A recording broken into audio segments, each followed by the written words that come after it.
Hello, I am here to do a late night drop in for day 30 of our Panchakarma experience. And we've made it through three of these 10-day cycles. And what a journey it's been. There's been so much awakening, so much clearing, so much awareness coming forward. I know that I'm really having quite an experience with this self-care panchakarma. It's always a different experience every time, and it looks like you all have been having your own revelations as you've been moving through this experience, that you've really been listening to your own internal guidance. You've been getting in touch with your intuition. You've been respecting the communication of your body and really making this your own experience. And I think it's so wonderful. I'm really loving hearing how you've integrated what's been brought forward and how you've made it your own journey. And that's just everything I could hope for. That's why I wanted to present this to the community. And I think it feels so good, to move through this experience as a group, and just sharing and connecting around healing, around integration, around showing up for ourselves, giving ourselves that care, that time, that love, that attention. And I hope you really got to experience the beauty of starting to awaken that fire within. It's really something when Agni starts to come forward and we go through that purification through awakening that fire, our internal fire. And hopefully you've also started to experience some shifts in your digestion with that ginger rasayana. I know some of you have told me you've really been enjoying it. It is so, so delicious. It's like a yummy ginger snap and just gives you the most cozy, comforting feeling. And it's a great lead in for where we're heading next, because our final 10-day cycle, which we start tomorrow, and it was 2:22 on the clock when I said that. It's so perfect. It's just coming into total alignment, coming into alignment within ourselves, coming into alignment with spirit, coming into alignment with our higher consciousness, coming into alignment with our purpose. And this final 10-day cycle is all about coming into alignment with that essence of the divine feminine, the goddess energy, the Shakti. And it's just such a sweet time in Panchakarma of softening, of opening, of nurturing, of receiving. And so this is really what our work is going to be in the final 10-day cycle of this journey together. It's going to be really beautiful. I'm going to bring in some talks on the Ayurvedic concept of beauty, as well as some Ayurvedic beauty treatments. So this is really going to be very pampering. This is going to be gentle. This is going to be about letting go, resting deeply, and opening anahata, opening the heart chakra to receive. And it's just such a sweetness. We're going to be building the ojas. And I'm going to show you a very special way to use the neti pot that's going to kind of blow your mind, all right? Every time I bring this in, it sort of shocks people, but it gives you the best feeling. I'm going to bring in all kinds of restorative Ayurvedic self-care in this final week that will really transform your life and nourish your nervous system on a level that you may have never experienced before. So I'm really excited for this portion of the journey. And once again, thank you to all of you who have been traveling with me, journeying with me through this. I'm so ready to dive into this. The final, Self-Care Sunday is just going to be so, so yummy. All right. Just so decadent, so yummy. You're going to feel so loved up on, so spoiled. And I just can't wait for you to experience that softness, that letting go, that total moving into expansion, but in a way that is just completely unguarded. It's just such a beautiful flowering. So really looking forward to sharing all of that with you. And tonight, I just really wanted to drop in with some more um, yogic philosophy. I really liked bringing in that piece from How to Know God, the Yoga Aphorisms of Patanjali. And this is just such a valuable resource, this book.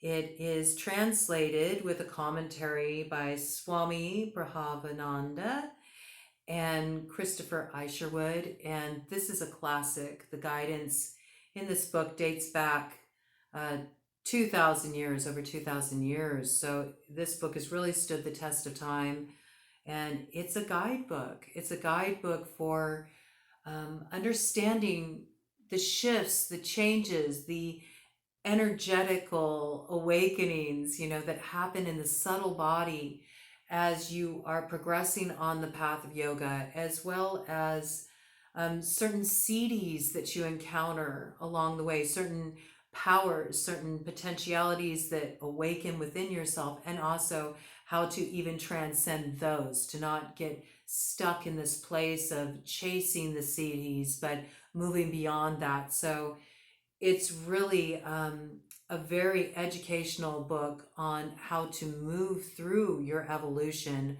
Highly recommend it to any of you who are very interested in diving deep into the path of yoga and to experience the fullness of that goes beyond just the asanas, but the actual mind, body, spirit practices that come in on the yogic path.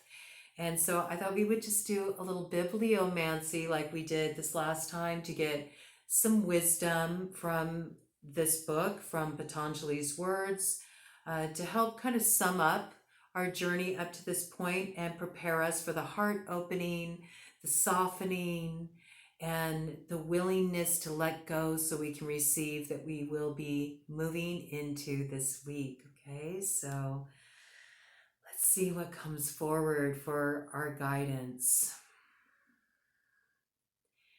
Spirit, please guide all of us who are on this journey of transformation together, whether engaged in this practice of Panchakarma or those who are simply witnessing this journey that those in the community have chosen to go through and work towards their transformation. May they also receive the wisdom that comes through these words to guide them in their own paths of transformation, healing, and awakening. I ask that you please give us the guidance that we need as we move into this final 10-day cycle of our time together, to help us open our hearts, to help us let go, to help us surrender to that great mother, to awaken the Shakti within and come into the full blessing of her gifts by opening our hearts to receive. And we thank you for the guidance that is coming through for us now.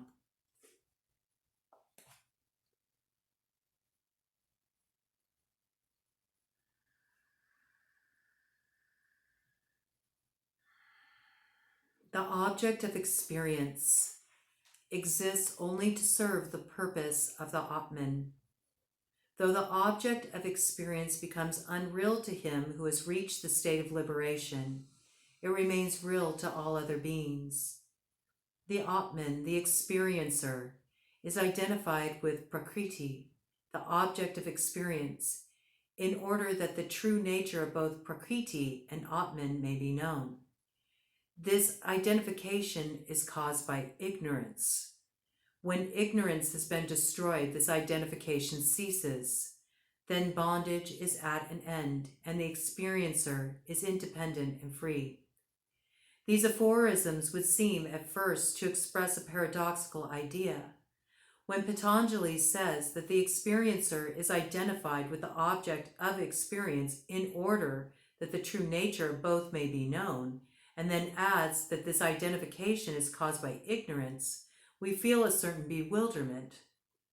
We are bewildered because Patanjali seems to be accepting and even somehow approving of this ignorance. Surely ignorance is undesirable. Surely it would have been much better if we had never become alienated from the Atman, never ceased to be aware of our real nature. It is rather as if a prisoner would say complacently, "This prison exists in order that I may eventually get out of it," disregarding the fact that if he had not committed a crime, he need never have gone to prison at all. And yet this bewilderment that we feel is merely another product of this same ignorance. Rooted in Maya, we cannot hope to understand Maya or to judge the justice or injustice of its bondage by our little relative ethical standards. All we do know for certain is this, that the great saints who found liberation did not look back upon their struggles with bitterness or regret. They did not even regard Maya with horror. Rather, they saw it as a fascinating and amusing play. They rejoiced in their long fight for freedom. Swami Vivekananda, near the end of his life, could write, "I am glad I was born, glad I suffered so, glad I did make big blunders, glad to enter peace." Faced by the seeming paradox of the Atman-Prakriti relationship, we are naturally troubled by doubt and confusion. But instead of wasting our time reasoning and philosophizing, we shall do better to keep our eyes fixed on those tremendous figures who reach the end of the journey and stand, as it were, beckoning to us to follow them. Their triumph is our reassurance that somehow, in some way which we cannot yet understand, all is for the best.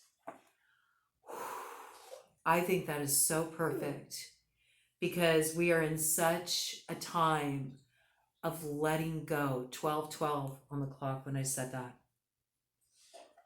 And now we are doing this letting go of allowing ourselves to receive the support, allowing ourselves to receive the assistance of our spiritual guides, our helpers, our people in our life who love us, our community,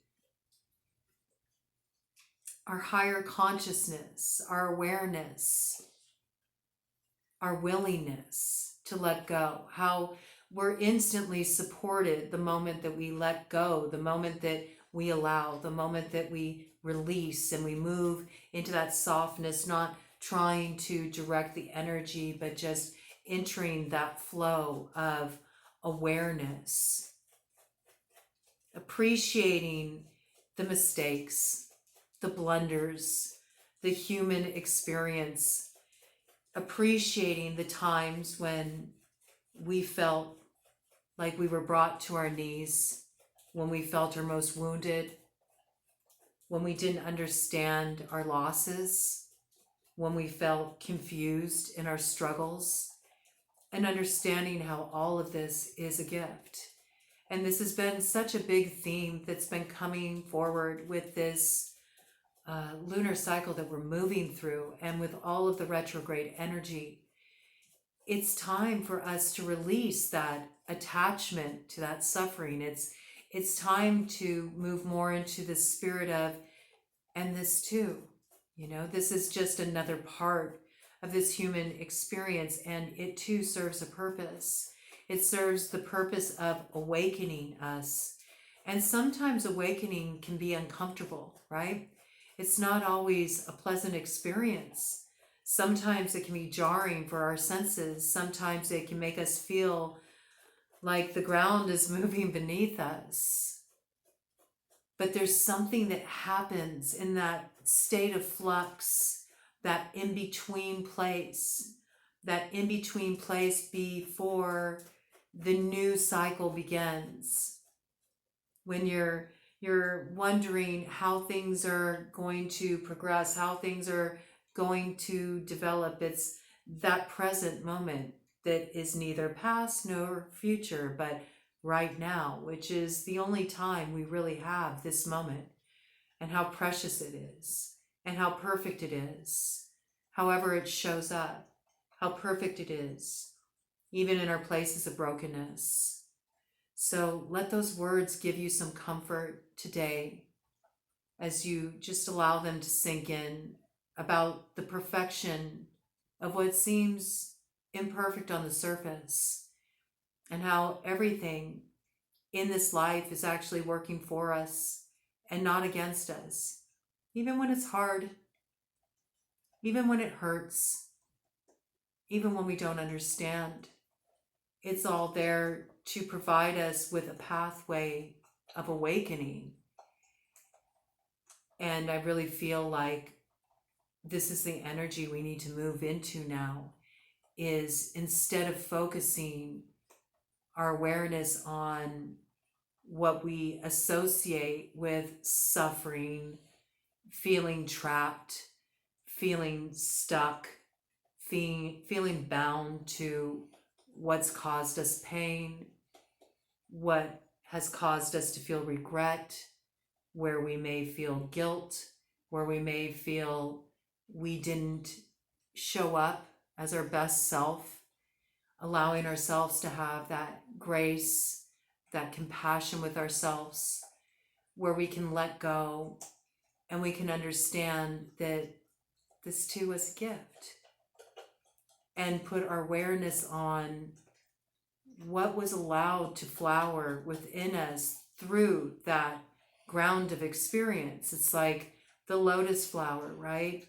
It rises up out of muck, it has very humble beginnings. It's not a pretty process, this unfurling, but in the end, when you see the bloom, it's just such grace, right? It's such grace in its opening, in the awakening of the beauty that comes through that, from what you rose up out of.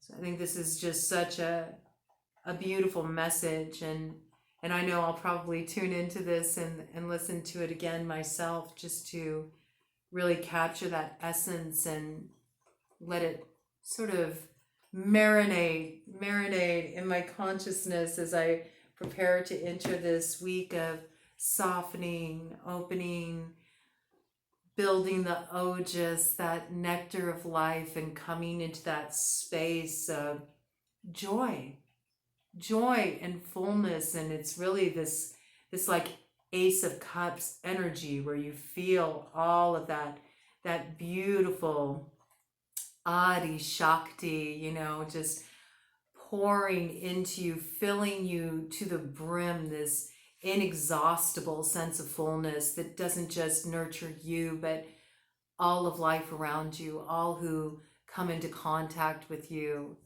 I'm just so ready to surrender to that sweetness, to give myself over to that sweetness, and for you all to experience that too.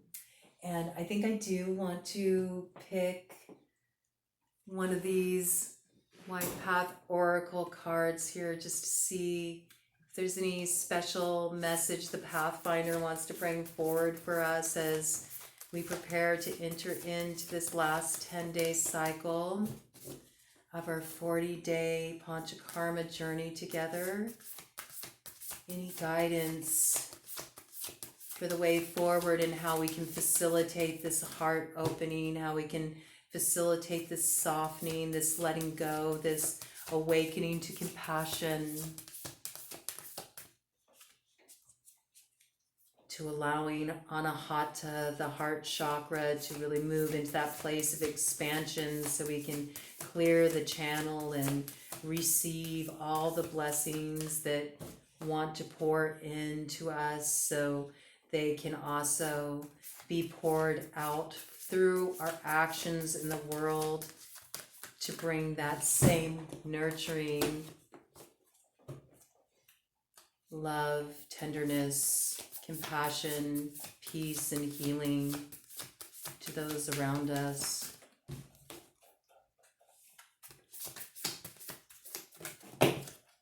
Okay.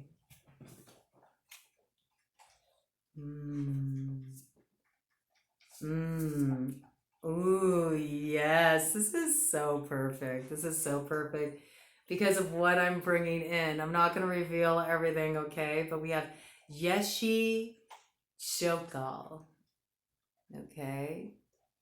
333. Tiger Medicine. Yogini of 285 hertz. Okay, 2020 on the clock when I said that.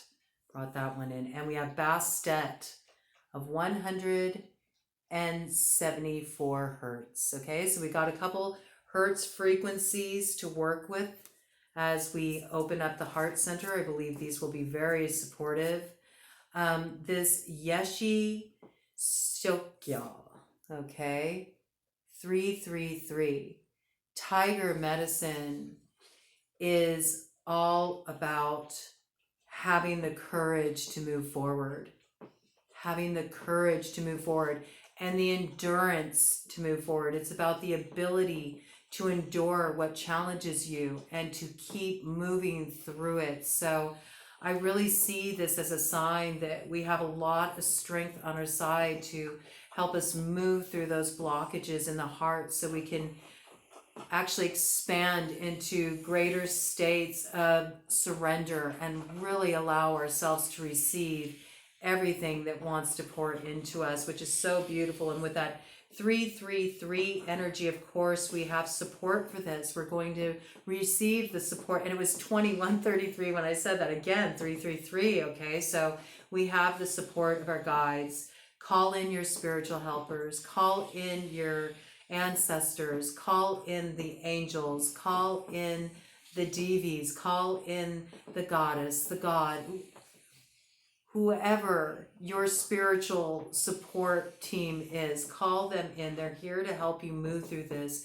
Ask for their assistance to help you melt the resistance in your heart, to help you soften, to help you open up to receive. The rituals you create for yourself this week, allow them to center around this softening. Yoga is going to be so helpful for this, and I'm going to be bringing in some yoga practices to support us in this. And maybe when you're doing yoga, bring in this 285 hertz to help facilitate that process, all right? And with Bastet, 174 hertz, this is about pleasure. This is about pleasure. It's about pampering, and it's about play. And we definitely have that on deck this week. So get yourself ready. Call in your support team. Get ready to receive. And let the focus be on softening this week. Rest when you need to. Open yourself to letting go. And get ready for all the love and all the grace to pour into you. It's going to be beautiful.